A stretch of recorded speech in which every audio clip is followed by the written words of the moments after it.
2019 at Big Reveal this year. This is our final year of Waxworks at House Dairy Farm. I know. Fan favorite, long time running. We are going to talk a little bit about how this got started, and we're going to have Daniel, who is the designer of that maze. Daniel, tell us a little bit about your inspiration for Waxworks and how we got started and what were you doing to make this maze come to life?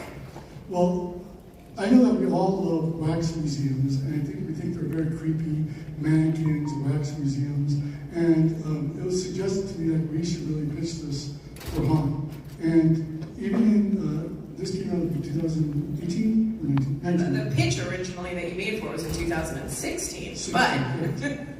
And people don't know this, but we originally pitched it for the boardwalk area, for right where the arcade is. Because the whole concept was this was an old wax museum on the boardwalk.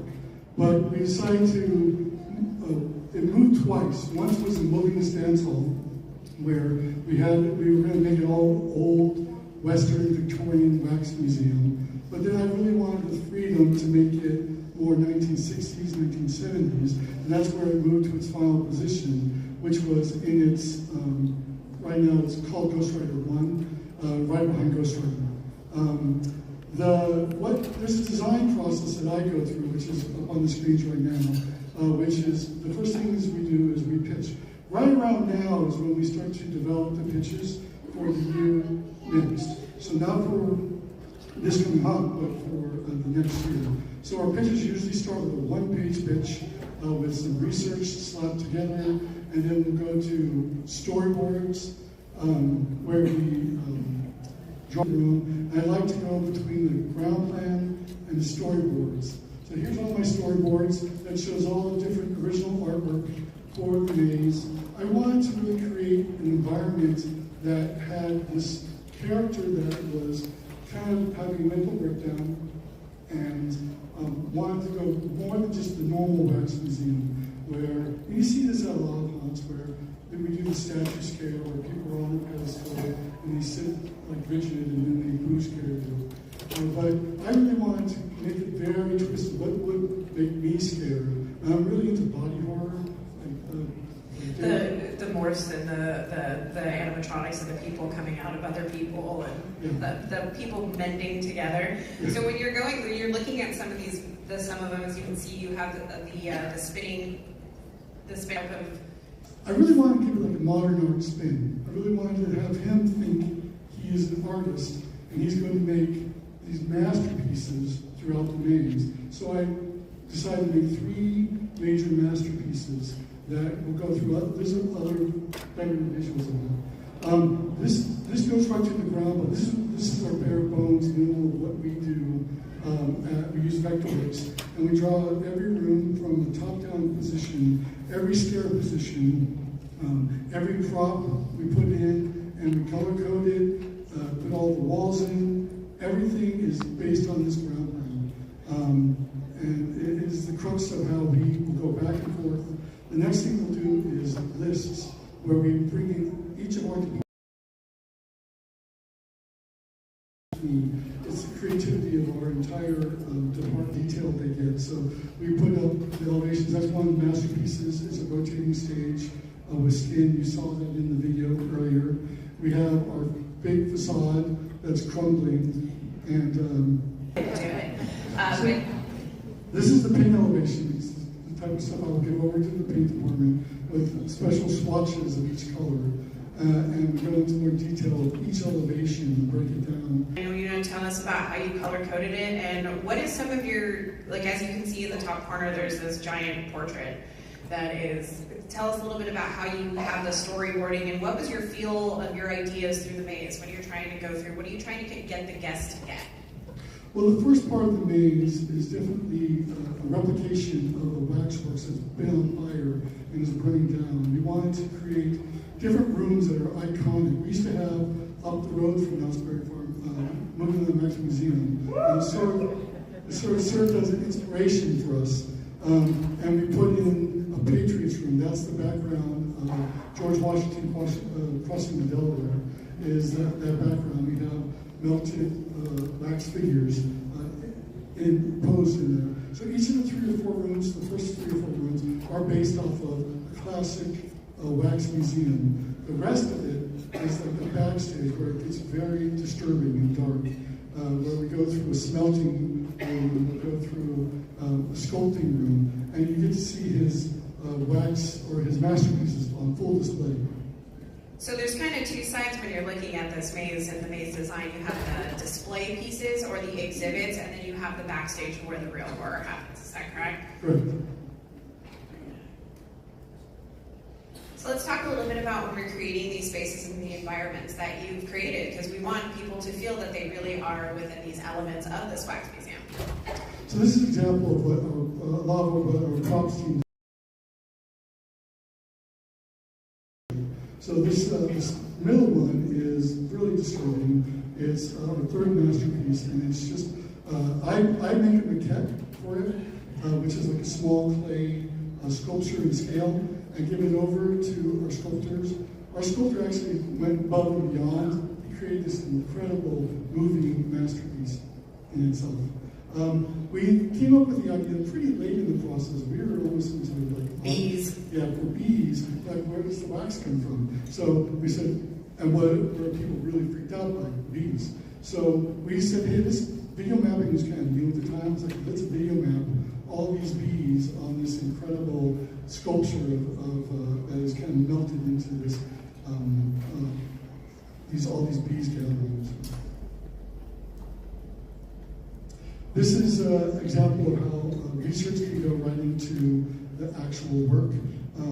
This was my drawing for the candelabra character, which is the 2nd masterpiece. I got inspired by this pretty closely to this one great artist over here. And I transferred it all to her being a candelabra. We also added an effect for the mouth to move up and down, so it always indicates that she's still living, like everything is living in this wax museum. This is what I talked about earlier, which the maquette. So this is the original maquette and the original drawing, which shows basically overall size. But I do trust our prop department to actually go above and beyond, and they do an incredible job of actually making the true horror of this. So as you know that you saw a little bit about the mazes and how it is done. Daniel, let's talk about when you're creating the characters that is here in the character sheets. Tell us a little bit about, and Bill, if you would mind to touch in, is how do you create these spaces that to fit within the environment? We talked about the maquettes, we talked about how people are always, the animatronics are always technically living, we talked about the bees, but let's talk about when we put the actors into the environment. What was some of your inspiration and how did they come to life? So, what I learned when I did, I love this place, Asylum, was I gave everyone a backstory. I said, you know what, I had time, I'm going to write a backstory for every character. I still have my backstory from when I was a nurse in Asylum. So this one I doubled down. Every character had a backstory. Not every maze gets this treatment. So I listed background, so they have a reason to be there. It also inspires, now most of you won't see any of this, unless you see the actor really portraying the backstory. Or you're casted to that role. Yes. So the cast sees the backstory, they get all the inspiration, and then they can really feel what this is. We give them little sayings. Basta's the one who directs many of them. I do direct them on what to say and what not to say. I'm sorry in advance, or I'm not sorry in advance, depending. And we try to be as twisted as possible. Bill, when you're creating these costumes and you're talking about these characters, once Daniel comes to you with these original character sketches, what's some of the process that you go through to make some of these characters come to life? Daniel draws great pictures, but we have to then build it into something that can be worn. Some of the things he draws. Anyway, we then had to go through, we removed, like on the first guy, the curator there, we love the idea of the mask and the bandages, but the things that were his head was originally, this isn't realistic. Nobody will keep his job. They'll quit. We'll have to recast this every single night. So that was one of those things that we took away from that. We take his ideas and his images and use these for our inspiration as to what we're going to build. Again, it looks great on the page, but these people have to wear this costume for 8 hours a day, 30 nights a month, you know what I mean? 10 hours, 8 hours a day. And it has to be launderable. Yes, we do wash our costumes out. It doesn't Scary smell like Farm. That is not part of it. That's a different kind of scary. Agreed. It is, yes. Hey, at least you guys don't have to live in that warehouse With the like costume. my department does. That's At fair. the end of the night, you walk in the door in the morning and it's like, whoa. And the more humid it is, the worse it is. Yeah, totally. But yeah, so not only do the costumes, they have to be functional, right? And so part of your challenge is to make sure that the talent are comfortable, they can scare in them, and we still want them to look creepy and scary. Correct. A lot of these things in my shop, we sourced, we built from scratch. Thankfully, there's a lot of people who just need pants and shirts. I have pants and shirts because in addition to dealing with costumes, I also old shirts, old pants, and dye them, distress them into making them into look bad. The Maryland dresses we didn't build from scratch. Yes, we do. We make them look bad quite often. We had a woman that joined my department years ago, and then she built something and was heartbroken when we had to then trash it. She didn't understand she'd never been to Scary Farm before. She didn't understand that we were going to take her pride, her joy, and trash Destroy it, yeah. And then she did it, and she saw, oh, it's cute. I guess she didn't know what word to use, but she was proud of it. But then when she saw the big picture, her part of the story, she really appreciated being able to do that. And that's really what all of the costume designs, the element of building, we want the characters to fit within the world. So unfortunately for the person who made that costume, it would look a little weird if the white Maryland dress was just in this burning building.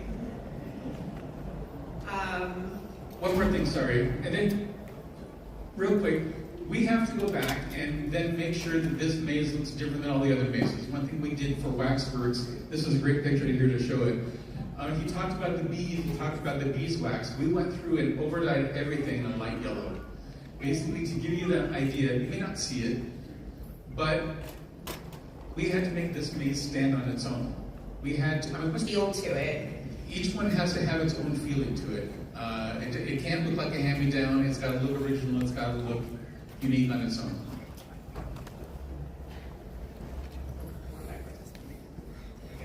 Daniel, with the final year of Waxworks, can you tell us a little bit, as you all know, in video games, we're all video game people, or hopefully are comic book, we love a good Easter egg here. We hang Easter eggs throughout the park, throughout all of our venues.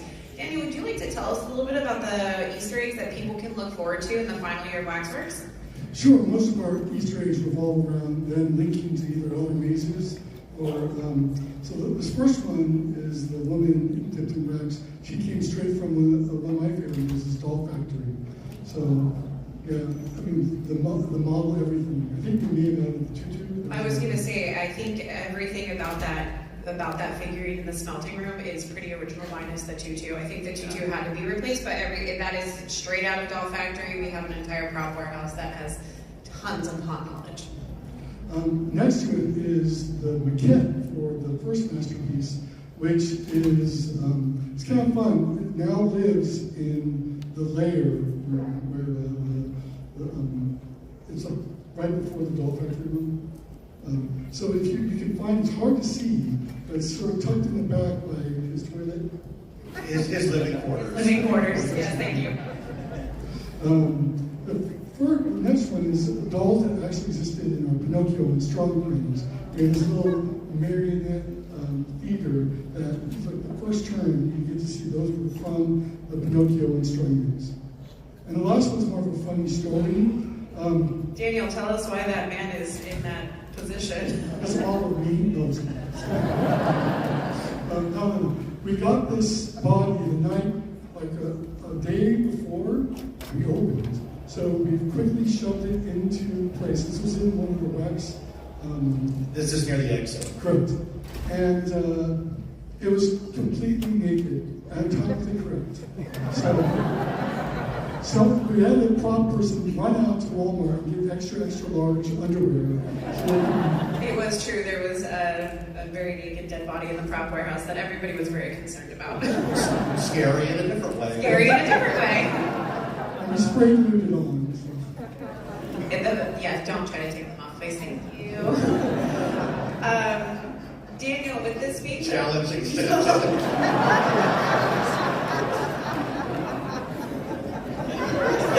Don't do it, please. Weird. It's going to be one of those new things. It's like the guy in Waxworks. Oh, security's going to pay for this. Anyways, with the final year of Waxworks, do you have any final thoughts about the venue, Daniel, and things that you would like to say to the group about seeing it for the last year in the fog? No, just go enjoy it for one last time. I mean, I think I've been really creeped out by it. It has a great atmosphere. They asked about how do we update things. This actually was updated last year.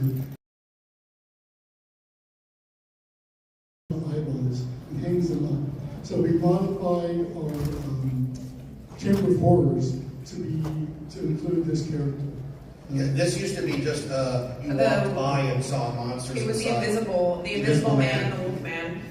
So we did add an addition to the maze to send it off last year, knowing that it would be its final year. We try to give all of our old mazes or our returning mazes some love, regardless of how many years they are with the fog. We try to give them some love every year.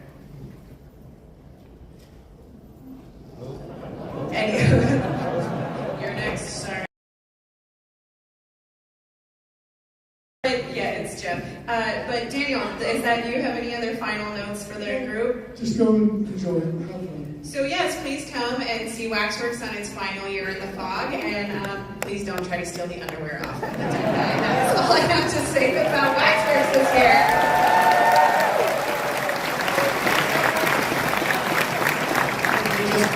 TikTok challenge. I'm so sorry, we're in advance. I see a busted out standing by that character this year. That's going to be a new blackout position.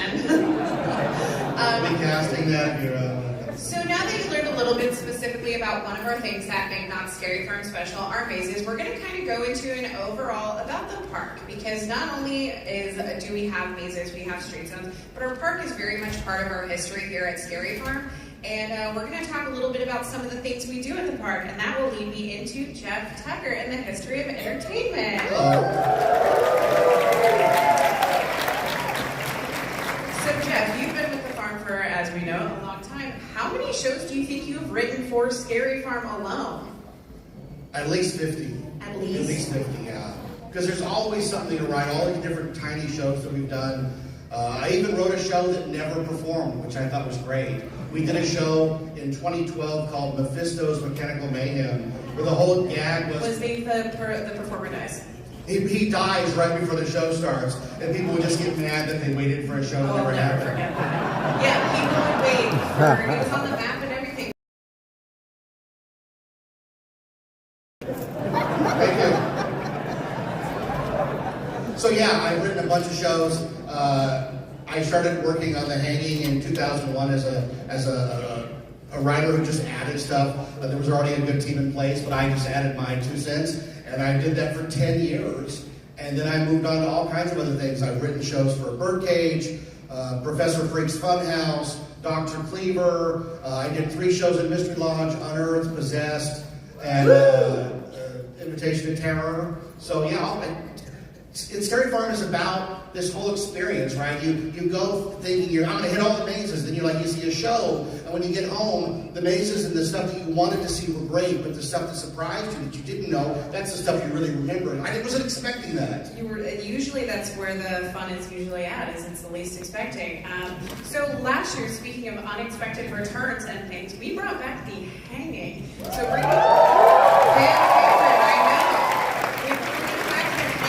we had killed it off.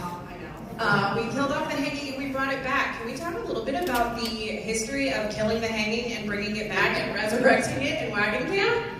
Yeah, so The Hanging had a fantastic run of starting out as a real scary type show, morphing into a pop culture show. It was on It was Calico. originally The Hanging of the Witch, right? Yeah, It started on Calico Square, which doesn't even exist anymore. It moved to the Calico Line stage, and we reached a point in pop culture where people just lost their sense of humor. And people would just watch the show and get upset and write all these terrible things. And I got all these nasty phone calls one year about the show, which was fun. And then we decided we could bring it back for the big 50th anniversary, right? So we brought it back, and how was that experience, and how was it received?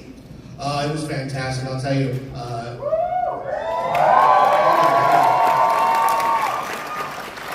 Me and Ken worked on the script for about a year. We knew a year out that we were going to do it. It kept constantly changing. But the real magic element to it was putting it in the wagon cam. Because now suddenly you couldn't just walk by and see the show. You couldn't have your icy and go, what did they just say about Justin Bieber? What? I'm going to write a letter. Instead, you had to come in. And you had to know you were going to get offended by coming in. We had a sign out front on the internet. Get the hell out. We don't want you here. I would actually like to let you know the sign got against something. I know because I got the email on that. So we most certainly did get guest complaints about the sign. But I'm upset. This ice cream is cold. It was too scary. Farm if we didn't get complaints. you're not wrong. Which was ironic because last year the show had a specific script, and then we did our preview event where the news dropped out, and I stood on the stage and I watched people just go crazy that this show was back. It definitely was a fan favorite, and to watch it come to life was really exciting. So I mean, we went back immediately and we wrote a new ending, and the original hanging victim was thrown out, and instead we hanged Karens. And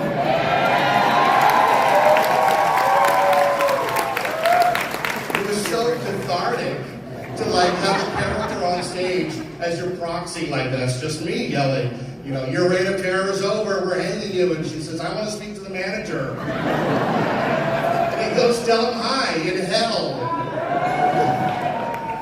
Yeah, it was great.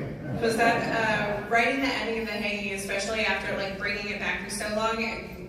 What are some things that you can say about bringing it back? What was that one pivotal moment? Was it the news dropping at the preview event that you were just just stoked to have it back? Well, I'm a big fan of the show. Like I said, I used to watch it on my break and go, I'm going to be the guy that directs it now. It's a lot of work, and it's a lot of people that put their heart and soul on that stage, right? And the idea that when that news came down, like, writing the script is tough because it's a pop culture show, and pop culture used to last a long time. Something that happened in March, you could talk about it in September, and people would go, I remember that. Now you talk about something in August, and they go, no idea. So it's an ever-evolving script. How many revisions of The Hanging was there last year? Last year there was about 40 different strips, with and each one of those had a different plot, a different idea of how to bring the hangman and the lawman back. There were all these different ways we were going to do it. We were going to have the Doctor Strange circle open up and they jumped out. And finally we decided they were just in storage, and they came out of storage, and that was like the magic moment of like, this is going to be really great. We do put a lot of things in storage, so I guess it would kind of fit sense that we would put The Hanging in storage too. Put it in storage. And the best part, if you remember last year, we didn't even use a noose. There was not a noose ever on the gallows. Instead, they used the no boo necklace. We can make fun of ourselves too. One thing that I thought was very The Hanging from last year for the 50th, some of those were the real maze signs from the old venue. So we definitely pulled it out of storage, so I guess it would be fitting that the hangman didn't come out of storage. Yeah, it was great. Speaking of shows and things like that, we also have to do things about costumes. So Bill, not only are you in charge of costuming our talent at Not Scary Farm, give us a little have developed over the years, because you not only mazes on top of our 5 scares. Okay, when she says me, she's talking about my staff. She's not talking about me. No, not him. His team. My team. There we go.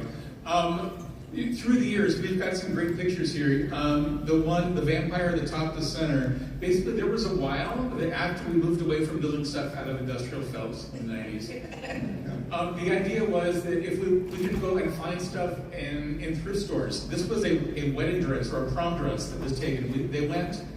One of my stitchers had friends with a thrift store, and they bought all the light-colored prom dresses one year, and they over-dyed them. You can see how well that dyed red. It didn't. It may have been the first night, but the more we honored it turned pink. They definitely change colors through some of the run.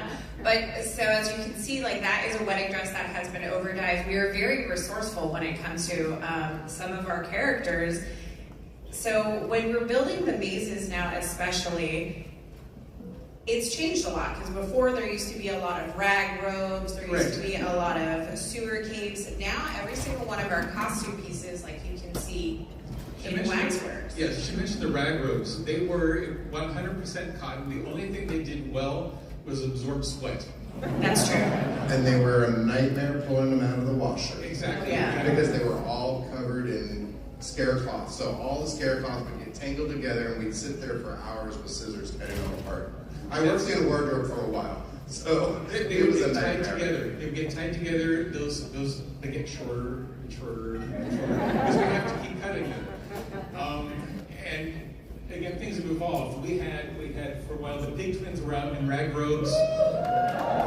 Then they were in the fat suits. They were in the fat suits. We've rebuilt those things again. Those fat things to just big. They're more pod-like, so they're much cooler, much easier to wear. Some of the other things, again, we have to add. We rely a lot for our costumes on our great performers that come in, because every once in a while someone will say, "Great, I love what you're giving me, but I have this that I would like to add to my costume." And every once in a while, something they add makes that character. Sometimes they try to bring stuff that just. Don't make the character either. Yeah, and they take what we've given them and they take it well beyond that. Again, you can see through the years, there's basically a cheerleader that was built out of double knit that had been sitting on the shelf for 30 years. We didn't know what to do with that fabrics. Hatchet High. Hatchet High, yes. So we built that. Again, up at the top, the makeup prosthetics. Back years ago, we used to paint our prosthetics with. Basically, it was a textile paint because we liked the way that it stuck to the prosthetics. We discovered maybe it wasn't the best thing to put on people's skin. But it stayed on the prosthetics very well. Things have evolved since there. They say it wasn't harmful, but it wasn't necessarily the best thing. There's one of the original pigs. There we go. Yeah. So as you can see in this slide here, so not only do we have to wardrobe cast and Bill, we have to paint all these people. Not only do we have to paint 720 talent alone, we have over 40 different stage performers and things like that. So there you have quite a bit of an operation. Talk a little bit about your staff and your team in the wardrobe building while Scary Farm is going on. By the way, we open at 7, so think of the number of how many people are there. So tell us a little bit about that. Well, okay, well beyond before we actually get to the makeup room, basically we've been sculpting, we've been foaming, all those prosthetics basically on our farm. The last several years, not only have we been using our own prosthetics, but we've been doing look like they've been ordered out of a catalog. This way, it is our signature. It is us. Basically, our first makeup of the night. Most of the makeup start about 5 o'clock. About 8:30, everybody who's in makeup has already been through my department. We're already done. That's about this year. With the added people, we're looking at about 400 people in makeup every single night if they show up. There's that too. Each I've got 43 artists in the room. Basically, most of the makeup times take 20 minutes to apply. I just want to point out, It's like clockwork. the trio in the top, the guy in the fedora, that's me. Really? Yeah, that's me. That was Ed Alonso photo shoot from 2001. Wow. Sorry, I just had Tim Clegg next to me too there. Again, then by that time everybody's out there working. Half my staff goes home, the other half, they're getting ready, painting prosthetics for the next night to get ready to go. So 400 people every single night come through your building to get out of our... Just makeup. Just makeup. So think about the amount of staff that's coming through. Do you have just like a vat of airbrush paint somewhere in the back? You know what? We have become great friends with the new airbrush provider, yes. I love it. Not to mention all the people that get thrown in at the last minute too, special guests and things like that, and they have to accommodate media and all that as well, or the random person from management says, I want to go play tonight. We don't do that anymore, Jeff. No, we never do that. So Bill, your department is very extensive, and not only do you have to do makeup, you guys also do wigs. We do wigs. Actually, when I say we, I'm going to say she. I've got Connie on staff, basically, who does, I'm going to say, well, the very few wigs that she doesn't do, she has trained somebody to do with her and for her. Does that make sense? She started with us as an usher, moved over to our department as a stitcher, costume builder now, and is doing wigs for us. For Scary Farm overall, how many pieces, and not only that, we have props and accessories when it comes to that. How many pieces overall do you think you have created for just Scary Farm alone? Let's just say for the 50th. Big math, sorry. Carry the one. Carry the one. Okay, so here's the thing. Basically, when Daniel writes the maze, to be able to provide costumes for anybody walking through that door. In his mind, we only have to build 4 costumes. Reality, usually it's like 8 costumes we have to build in a range of sizes. Correct. That's awesome. So what would you say about, let's say like 3,000 costume pieces? Yes. Again, that maze may have, you may only see 20 people in that maze. There are 40 people working in that maze, but we probably built 80, 85, 90, maybe 100 costume pieces. And then not only when you guys are building it, sometimes you have to make additional backup costumes For the props. Yeah. And also make additional backups because you're designing the maze 1 year. That same fabric might not be available in 2 years. Correct. If the maze is around that long, so they're making extras, and not to mention all the backstop fabric. We basically, when we're building these costumes, we make sure that we've got enough supplies on hand to be able to replace this for the next 5 years at least. We're choosing fabrics, we're choosing stuff that is not like that prom dress that was just overnight. We would never do that now because it would never last. Again, we have probably many fewer nights at that point. That's not how we play the game now. And we used to have to dry clean things, yes. Yeah, we don't dry clean. We do all of our own wardrobing and laundering at Not Scary Farm. So very exciting news for you guys who didn't know that. But Bill, thank you so much for your time and to tell us a little bit more about bringing the life to the park and the event. The next person we are going to talk about is the person who creates some of these iconic images and photo ops that you see throughout the park, Jeff Shattuck. As you can tell, I've held a lot of positions. I've worked on the hanging, believe it or not. So for being the old man in the group, Yeah, thanks. tell us a little bit about how you, for the 50th, you really overdid it.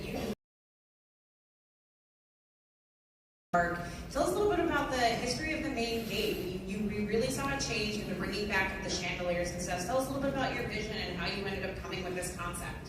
So, when I first took over Park Decor 28 years ago, there was one area of the park that was actually decorated. Scary Farm hadn't really been pushed out to the extent that it is now. So, as we were coming along, I'm like, okay, how do I tell a story in the Park Decor? So my thought was, Scary Farm is the death of the park, and it's a giant funeral, and everything is coming to life. It's a dead man's party. It's a dead man's party. So that's why the main gate is all draped in funeral bunting, and then last year they threw a little extra money my way, so I had to really go all out, and we created the main gate last year, celebrating 50 years of history through advertising art, celebrating the first year and then every 5th year. I told my boss, hey, I want to take all the chandeliers down at the main gate. And he's like, why? Because I got to get maintenance involved and a lot of things involved in that, and rewire. I think 15 skull chandeliers. And he's like, really? I'm like, yes, really. That's what I want to do. And he's like, all right. So here we go. 15 chandeliers being swapped out. Oops. Yeah. Sorry, Oops. not sorry. Sorry, not sorry. So it was the 50th, you really went all out. As you said before it used to just really be Ghost Town and the Yes. main gate. This year, it's definitely now the entire park, wherever you look, has some sort of visual that you can see, whether it is an activation or whether it is something on the lines. Last year, we saw a really big uptick in Carnival and the redoing of the boardwalk. We gave some love to the clowns. Tell us a little bit about what your inspiration was for the boardwalk last year. So normally, entertainment will design a lot of things for different areas. They come up with the scare zones, and I will usually do some decor to match. So entertainment had some big things on their plate last year, and I'm like, I'm just gonna take over Carnival and make it work. So I was like, what is it? What is Carnival? It's a carnival that has been abandoned and all these crazy clowns took over. So that started the process. I have an amazing new team of people. I have some people that are great with electronics, and they're like, let's make these ticket booths. And then we recorded some people that are crazy clowns, and the ticket booth is always closed, and every once in a while they open it and they're doing horrible, disgusting things in the ticket booth. I will say when you came up with the ticket booths, I called Park Decor because there was, or I called Park Services because there was a spilled slushie on one Yes. of them, and I literally, I love it. No, but at least it wasn't a call about somebody on a roof. that Steve. Steve! Steve! For those of you who don't know what Steve is one of our lantern activations that was in Ghost Town last year, and Jeff was the creator of Steve. So for those of you who all hail Steve, you remember Steve. Funny story about Steve. Pasta texts me, I don't know, it must have been 11 o'clock. She's like, I just got a phone call from someone, and they said, since when do we allow talent on the roof of Chow House? I think I didn't stop laughing for 20 minutes at home. I was laughing so hard. True story, that did happen. I got a radio call that said, why is there a talent on the Chow House? And I was, if you've ever seen one of our talent running around, she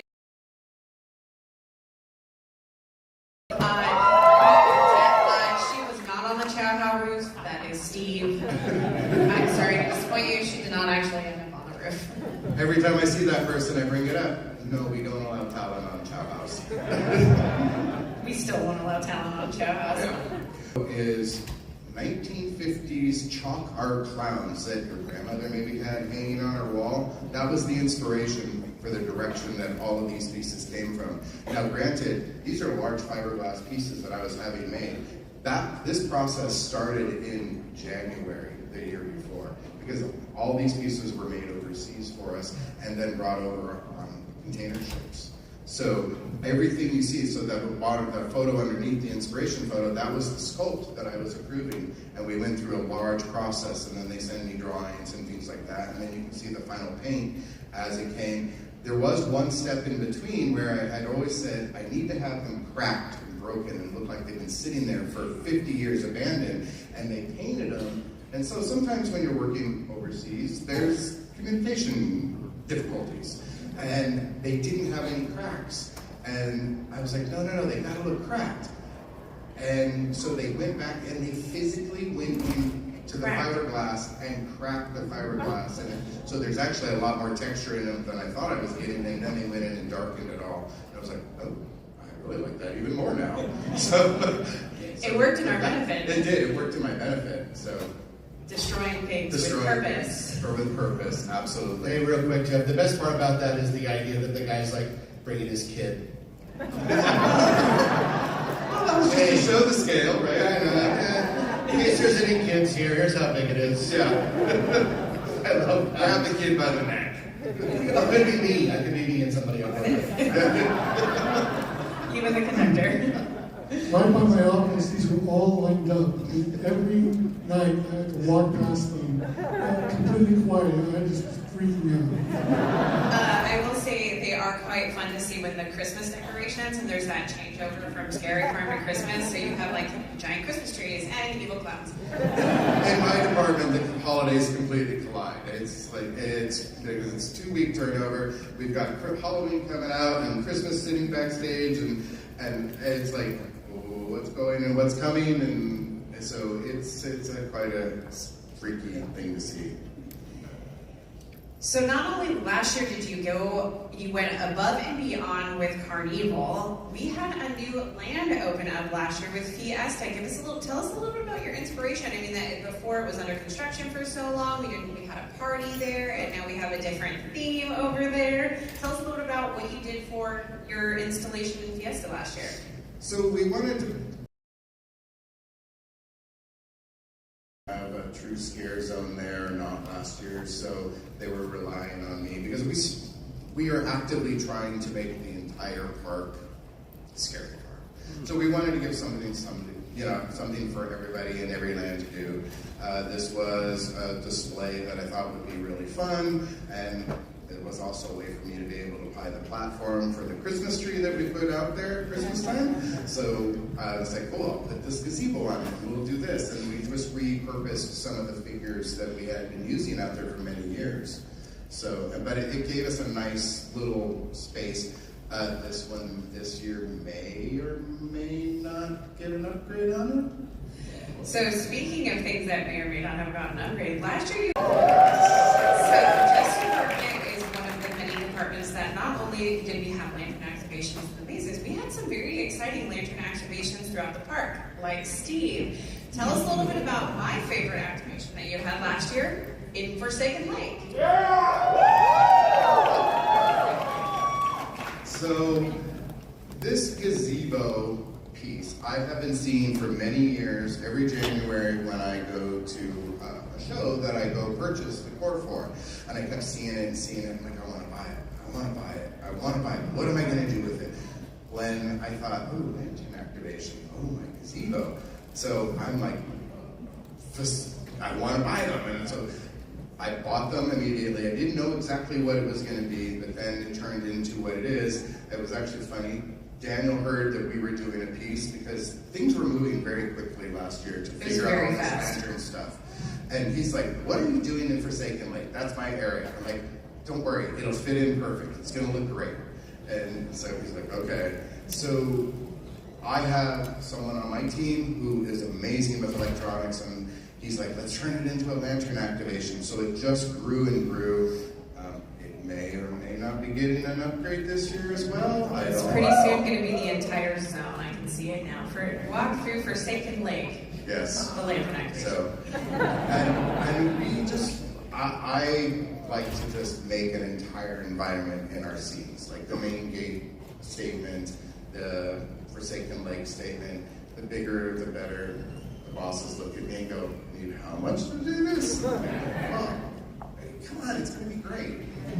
Well, I mean, you're turning over the entire park. Not only we can't be. It has to be spooky all year round, and it has to be guest friendly during the guest. That is always a challenge for me because everything I do has to play at night and during the day, so it's not too scary for young kids. Hey Jeff, I saw this piece backstage for a long time. Yeah. And it's huge. It is. And I'll be honest, I thought it was going to be like a coffee shop. It does. It's the size of a small. I walked by and I'm like, I can't wait to buy a Frappuccino in there. That's how big it was. It is big, and it was all the parts and pieces were laying around everywhere, and people were like, "What is this thing?" Because it's a lot of larger pieces that go together to create a larger piece. Actually, the two front columns are actually what's at our booth today, and the fencing is from Forsaken Lake. Yeah, so if you swing by our booth after this, you can actually go see part of this set piece. Yeah. All right, Jeff, thank you so much for for bringing the park to life and making it truly spooky. It is it's exciting to see.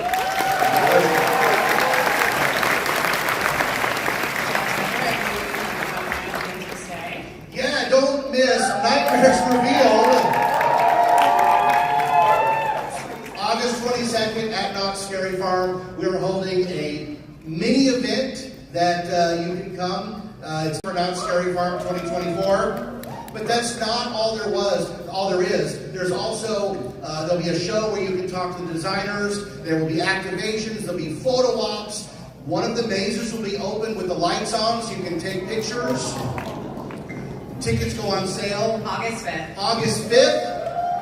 And to make it really cool, they're not going to sell a lot of tickets, so it's not going to be crazy busy. It's going to be just busy enough to be badass, right? So get the tickets as quickly as you can before they sell out. I'll be there. We're all going to be there. It's going to be so much fun, and we're going to unveil. All right, and with that, I'd like to say thank you guys for joining us for the Not Scary Farm panel this year, and hopefully we will see you in the box. That's right. Awesome, everybody. Nice work. All right, boys and girls.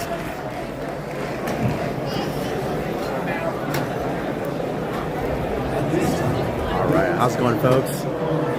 Sorry about the lag earlier. So, speaking of lag, can you guys do me a huge favor and let me know if you are able to, what the quality, if you are able to set your settings on 1080p. I would like to know because I think when I restarted the stream, it was set at 720p. So if you could all do me a huge favor and just let me know if it only goes up to 720, I'll probably just quickly just kill the stream real quick. I know I got just a few of you in here, so I want to make sure it's like the highest quality possible. So I'm going to restart the stream at 1080p. Because I was looking on my phone, it looked like I could only go up to 720, but I'm not sure how it is on your guys' end. So, and then Living Dead Mom, I'm trying to chat with you in Instagram on your personal page. I know you don't have your notifications on. Okay. Oh, thank you, Sean. Okay, so yeah, I think real quickly, guys, I'm going to just quickly kill the stream. I'm going to restart it. I'm going to have it set to 1080p because I want to give you guys the highest quality while I'm here. So don't go anywhere. I will kill it and I will be right back. So don't go anywhere.